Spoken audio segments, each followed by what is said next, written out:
5년제 시술률에서는 아이템들은 9에서 10%, 리튬, 유레프트가 조금 높은 편이고 홀랩은 거의 없다라고 보시면 되겠습니다. 아이템들의 적응증입니다. 이것은 모든 미스트 시장이 마찬가지겠지만 실비 보험 이슈 때문에 당연히 지켜야 되는 거고, 또 한 가지는 이제 수술이 효과적으로 이제 작동이 되려면 적응증을 정확하게 지켜야 된다고 보시면 됩니다. 프로스테이트 사이즈는 25에서 75cc로 기준이 되어 있는데 저는 임상적으로는 사이즈는 중요하지 않다고 보고요. 그리고 40cc 미만의 프로스테이트를 추천을 드립니다. QMAX는 12 이상, IPSS 13 이상, AG는 50대가 넘어야 됩니다. 아이템들 시술 과정에서 간단히 보도록 하겠습니다. 일단은 이제 설명 먼저 드리고 간단히 동영상 보겠습니다. 방광경으로 절선 확인하고 2단계 방광통에 아이템들 삽입하고 기기의 확장으로 요령 확장을 한다라고 보시면 되겠고요.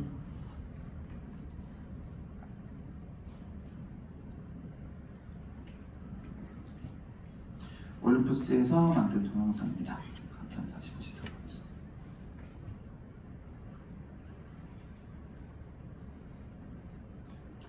이제 시스토스코프로 내부를 확인을 하고요. 블레드넥이 이제 올라가 있는 것이 확인이 되어 있고, 이제 앞에 이너시스를 빼고요. 아우터시스만 유지한 채로 아이틴드 장비가 들어갑니다. 그래서 이대로 쭉 푸시를 하다 보면 아이틴드 리티놀 와이어가 안에서 펴지면서 저항감이 없어지는 것을 확인을 하고 이런 식으로 이제 제거를 합니다. 이때 이제 고정 튜브가 고정이 되어 있는데 이거 튜브는 절대로 제거하시면 안 됩니다. 그리고 다시 들어가서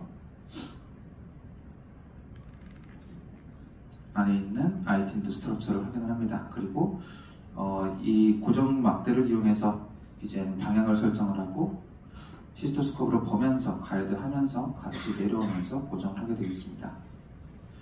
그래서 지금 보시게 되면 요게 이제 리플렛이라고 하는 이제 걸어주는 장치입니다. 이게 하는 역할은 아이템들가 빠지지 않게끔 유지를 해주는 거다라고 보시면 되겠고요. 이제 시술이 끝났습니다. 그리고 끝나고 이제 고정막대, 이 고정막대가 방향을 조절해 주는 거기 때문에 절대 시술 중간에 풀어서는 안 되고요. 이렇게 해서 이제 고정을 해주고 끝나게 되겠습니다. 그래서 지금 보시게 되면 간단하게 설명을 드리면 아까 말씀드렸던 이 리플렛이 베리문튼 앞쪽에 블레드넥 하방에 위치를 해야 적절하게 포지션이 됐다라고 보시면 되겠고, 그 다음에 이 리플렛이 적절한 커버, 그러니까 너무 압력이 과하거나 혹은 당겨지지 않았는지를 확인을 해야 되고요. 블레드넥 쪽의 디스탈 엔드 쪽을 보면 이렇게 삼각형 모양, 아까 스트레처 구조물들이 잘 나와 있는지를 최종적으로 확인을 해야 됩니다. 인크로드 포지션에 대해서 보시게 되면 이게 이제 너무 앞쪽으로 블레드 쪽으로 밀려버린 상황입니다. 이렇게 돼버리면 이제 이 3시 방향이 12시 앞 7시 5시에 있는 스트럭처 구조물이 원래 블레드넥을 돌려줘야 되는데 플로팅이 되면서 적절한 역할을 하지 못하게 됩니다. 그리고 이 연자 같은 경우는 이제 너무 덜 고정이 됩니다. 이건 더 당겨줘야 되는 케이스고요. 이 연자 같은 경우는 너무 많이 당겼습니다. 그래서 블레드넥 쪽으로 이 삼각형 구조물이 나가 있어야 되는데 너무 많이 당겼던 상태다라고 보시면 되겠습니다. 간단하게 또 제거 과정을 보시도록 하겠습니다. 제거 과정은 아이템드는 구조가 이제 5일에서 7일이라고 되어 있는데 일단 저는 5일만 유치를 합니다. 5일 동안 유치를 해서 블레드넥에 그 구조를 변환시켜주고 외래를 와서 복숭아치아를 이제 빼고 방광경으로 뺄 수도 있고 뭐 폴리로 뺄 수도 있습니다. 그래서 그걸 한번 간단하게 보시도록 하겠습니다.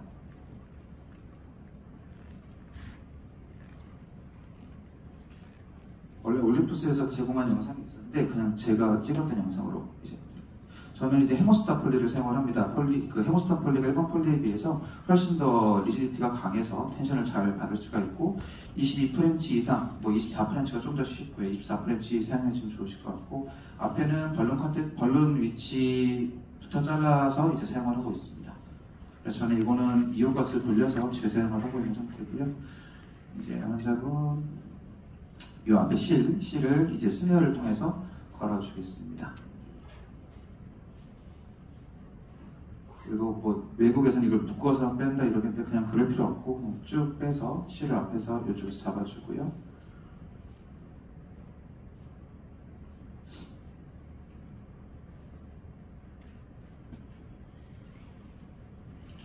이제 아이템들가 있는 지점까지 폴리를 유치를 하겠습니다. 이때까지는 뭐 그렇게 크게 환자분이 통증을 호소하지는 않습니다. 그리고 어느 정도 들어가서 아이티드가 걸렸다라고 했을 때 이제 환자분한테 딱 2초만 참으세요라고 말씀을 드리고요. 여기서 빡 빼겠습니다. 그리고 나서 이제 아이티드가 같이 딸려나온 것이 확인이 되고 이런 식으로 제거가 끝나게 되겠습니다.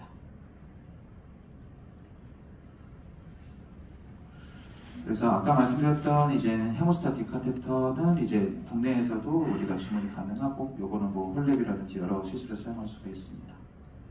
장기 임상 연구 결과에 대해서 보겠습니다. 일단 IPSS는 45.3% 정도로 감소가 됐고 QOL도 45.1% 개선.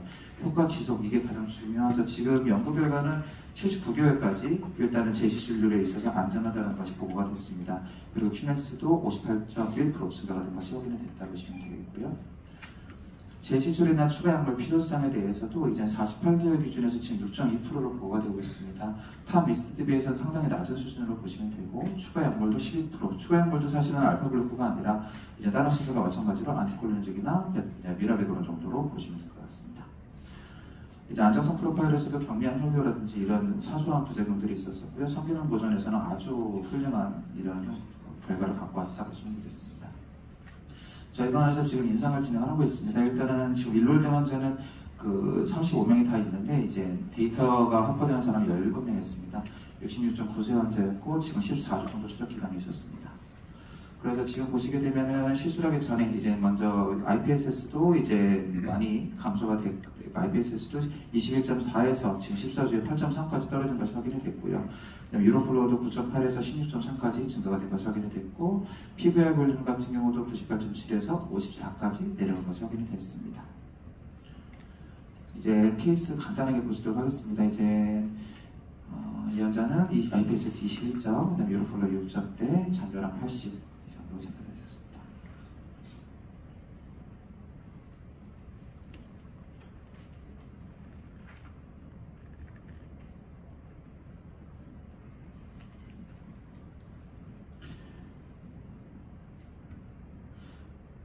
제가 아까 설명을 잠깐 깜빡했는데요.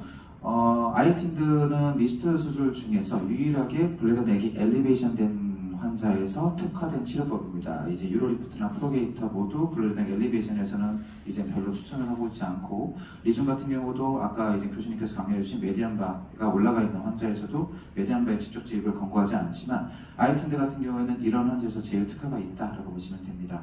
그래서 이제 저는 주로 이제 블레드넥 엘리베이션, 타이틀리 엘리베이션 있는 환자에서 주로 사용을 하고 있고요.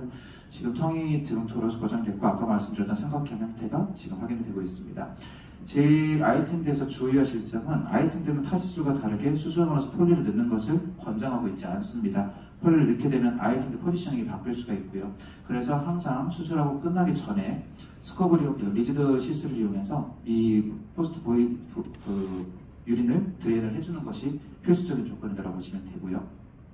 그리고 저는 항상 유로리프트, 프로게이터, 이제 아이틴드 모두 시험 가이드에 하고 있습니다. 이제 시험 가이드에 하는 이유는 이제 제가 좀 잘 들어가는지 확인을 하고 싶었던 거고요. 아이틴드 같은 경우 시술 직후에 이제 리소토닉 포지션 상태에서 찍게 되면 이런 형태로 지금 고정이 되어 있는 것이 확인됐고 POD 이틀째에 지금 다시 팔로우를 하게 되면 이런 식으로 좀 벌어진 것이 안정적으로 유지가 되고 있습니다. 그리고 아까 말씀드린 니티놀 스텐트이기 때문에 체온에 반응해서 이게 좀 넓어지는 성향이 있습니다. 그래서 이때보다는 이때가 좀 더 늘어났다. 그리고 요거는 KUB이기 때문에 스파인 포지션, 리소토닉 포지션에서는 당연히 위치가 바뀔 수 있습니다. 이게 정상 포지션이라고 보시면 되겠습니다. 다음 환자입니다. 이제 비슷한 케이스였고요. 참고로 이제 나중에 차팅을 하실 때 유로플로우에서 저희가 보이딩 볼륨을 이제 예를 들어 150이나 160으로 체크를 하시면 실비에서에서 이걸 가지고 딴지를 겁니다. 무조건 200 정도는 넘게 보이딩 볼륨을 체크를 해주셔야지 실비에서에서 이슈가 없이 넘어가실 수가 있습니다. 이 환자는 조금 트윗했습니다. 블레더 넥이 조금 돌아가 있던 이제 로테이션이 되어 있던 환자여서 이거는 좀 준비를 따로 해봤던 거고요.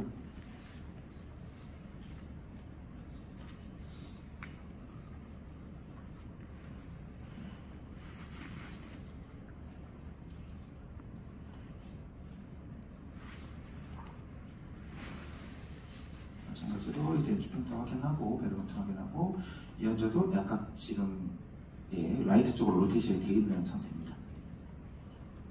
그래서 아이템들 고정하고 이 환자는 로테이션 방향에 맞춰서 저는 이제 아이템들 고정을 해준 겁니다. 그래서 정방향이 아닌 이제 리플렛이 약간 7시 방향으로 가게끔 해서 고정을 할 예정입니다. 그래서 당겨서 이제 리플렛이 베르몬턴 레벨까지 온 것을 확인을 했고, 그 다음에 이제 잘 12시 방향이나 5시, 7시에 잘 들어간 것이 확인이 됐습니다. 그래서 보시게 되면 이제 이런 식으로 또 확인이 됐다고 보시면 되겠고요. 그래서 아이템들 같은 경우 이제 컴플리케이션 케이스가 또 있습니다. 많이 경험을 해보셨던 분들이 있으실 건데 아이템들가 빠지는 경우가 있습니다. 이거는 그래서 저는 무조건 KUB를 POD 1일째 체크를 하는데 이런 경우에는 당연히 빨리 수거를 해줘야 됩니다. 의미가 없는 시술이기 때문에 수거를 해줄 때는 뭐 아까 같이 폴리로 해서 진행을 할 수도 있고 리지드 시스터로 진행을 할 수도 있습니다. 그리고 다시 재시술을 해줘야 되고요. 환자분들한테 절대 실을 자르지 마세요라는 설명을 꼭 해줘야 되는데 이 환자는 실을 잘라버렸습니다. 그럼 이런 경우에는 포셉을 이용해서 실을 잡아서 빼줘야 되는 거라고 보시면 될 것 같습니다. 그래서 결론을 말씀을 드리면 리즘이나 유로리프터, 프로게이터, 아쿠아블레이션 모두 조직 손상이나 인공물질을 삽입하는 거에 비해서 아이텐드는 방광 경부 상승 BPH에 특화된 치료고 파라솔 대비 전립선 조직에 손상이 없습니다. 그리고 체내 인공물질 삽입도 없고요. 이제는 압력 기반을 통해서 블레드넥의 구조 변화를 일으켜준다라고 보시면 되겠습니다. 가장 좋은 점은 젊은 환자의 성기능 손실이 0%라고 보시면 될 것 같습니다. 그래서 혁신적인 메커니즘과 완벽한 성기능 보존, 최소 침수성 수술로 인해서 아이텐드는 앞으로도 각광받는 수술이 될 것임을 확신하겠습니다. 예, 감사합니다.